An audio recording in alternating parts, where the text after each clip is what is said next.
Is it true that your circadian rhythms feel like your natural internal alarm clock, I guess? That's different, isn't it, when you're a teenager and when you're an adult, and obviously as you get older, if you've ever tried to get an adolescent out of bed in the morning, Pixie, absolutely. Yeah. I mean, so why is it changes that? dramatically. Why do they want to sleep all the time? There are several things going on here. One of them is that maturation, growing up, is a process that starts in infancy, where what we call the polyphasic organisation of sleep, these little cycles of waking, sleeping, eating, bawling, waking, sleeping, eating, bawling. Yeah, you remember that.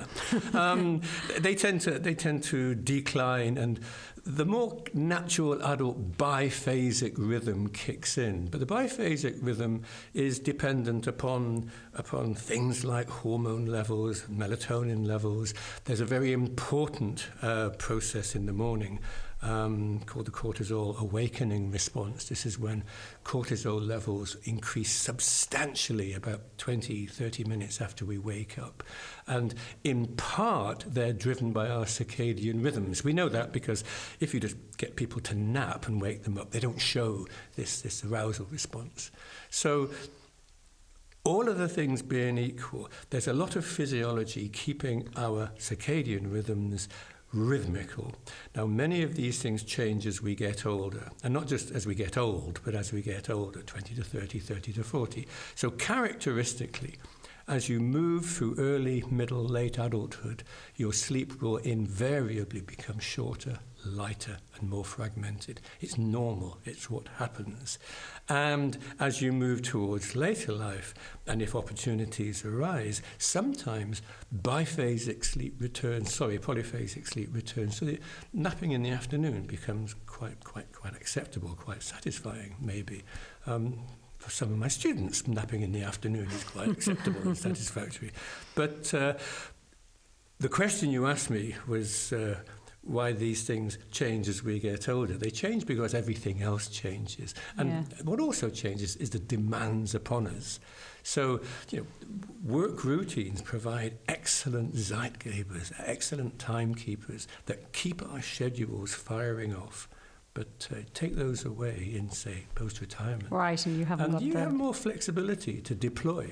Is there, a set amount of time that we should sleep? We all kind of sleep 7 or 8 hours, and then there are all these other people who, famous people who've only slept 4 hours and they've changed the world. Here's a rule for life, Pixie. There is no one-size-fits-all recommended amount of sleep that we should all aspire to. It just doesn't work like that. And most adults just know that intuitively. If you want to know what the answer to the question, how much sleep do I need, it's not a number, it's an experience, okay?